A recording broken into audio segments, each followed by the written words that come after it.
According to the Quran, any sexual intercourse between unmarried men and women is punishable with 100 lashes. That makes prostitution against Sharia law, and yet they subscribe to it under a different name. Can you elaborate? First and foremost, I would like to point out to our listeners the following facts. 1.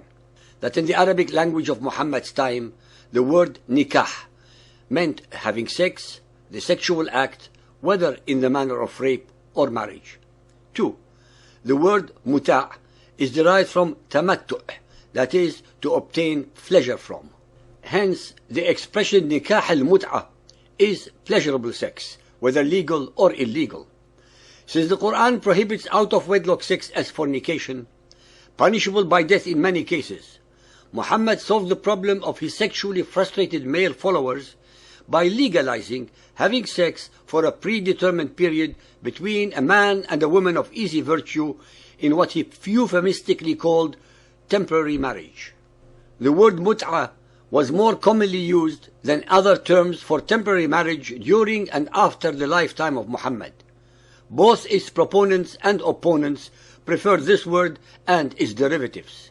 In books on jurisprudence, the terms mut'a and nikah al-munqati', discontinued marriage, and al-nikah al-muwaqqat, temporary marriage, istimta', having pleasure, and the related word of tamattu', pleasure, are all employed. The scholars, both Sunni and Shia, agree that mut'a was permitted at the beginning of Islam. However, they disagree as to the reasons it was permitted. In the chapter titled Women, Al-Nisa, after listing those women to whom marriage is forbidden, the Quran states as follows. Al-Nisa 4.24. Lawful for you is what is beyond all that you may seek, using your wealth in wedlock and not in license. So those of them whom you enjoy, give them their appropriate wages. It is no fault in you in mutually agreeing after fulfillment of the wage. Allah is all-knowing, all-wise. All Shia scholars and many Sunni scholars hold that this verse, especially the words, such women as you enjoy, istamta'tum, refers to the permissibility of muta'. The Shia present several other arguments to prove this point. This particular verse was allegedly revealed towards the beginning of Muhammad's stay in Medina. By the revelation of this verse, the temporary marriage became a legal custom in Medina and was looked upon as one kind of marriage and was referred to by the term istamta'a, the same word employed in the Quranic verse, even though the literal meaning of the word is to seek benefit or to take enjoyment. Hence, the meaning of the Quranic verse must be understood in terms of the conventional usage of the time.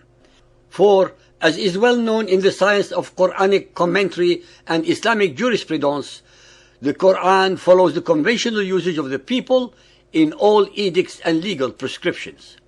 If someone wants to understand a word in the Quran in other than the conventional meaning of the time, he must supply a very strong reason for doing so. Moreover, if one looks up the traditions of the chapter of temporary marriage in the authentic Sunni collections such as Sahih al-Bukhari and Sahih Muslim, one can see that Muhammad and his companions used the word istamta'a when referring to this contract, which is exactly the same as that employed therein. Some Sunnis argue that sexual intercourse is forbidden except with one's wife or a slave by reason of the verse Al-Mu'minun 23.14.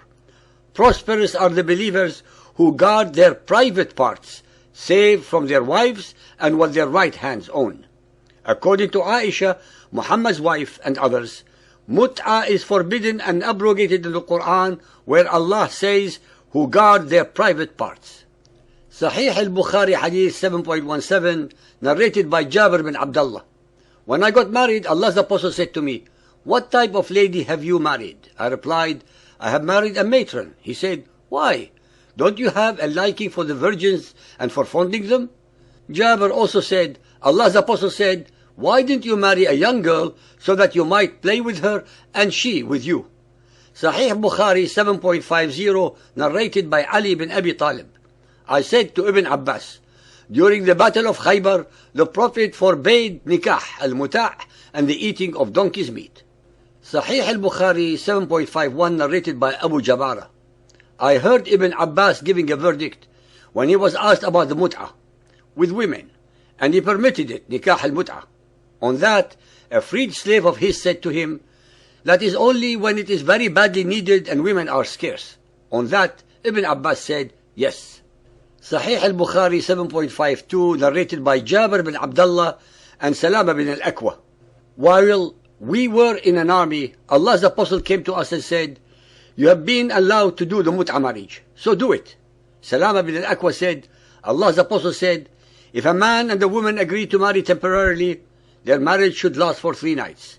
And if they like to continue, they can do so. And if they want to separate, they can do so. I do not know whether that was only for us or for all of the people in general. Abu Abdullah al-Bukhari said, Ali made it clear that the Prophet said, the mut'ah marriage has been cancelled, made unlawful.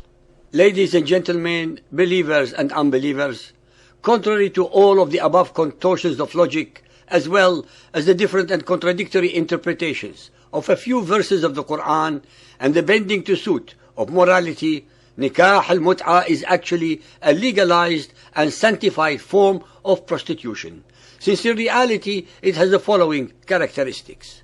1. A mutually agreed fee between the woman and the client. 2. A mutually agreed period of time. 3. No witnesses are needed to the agreement. 4. The woman is not a wife and has no legal financial claims on the man, accepting her agreed fee. 5. If she gets pregnant, the man takes the child away from her. 6. She has no right to inheritance. 7. He can break the agreement before the consented time.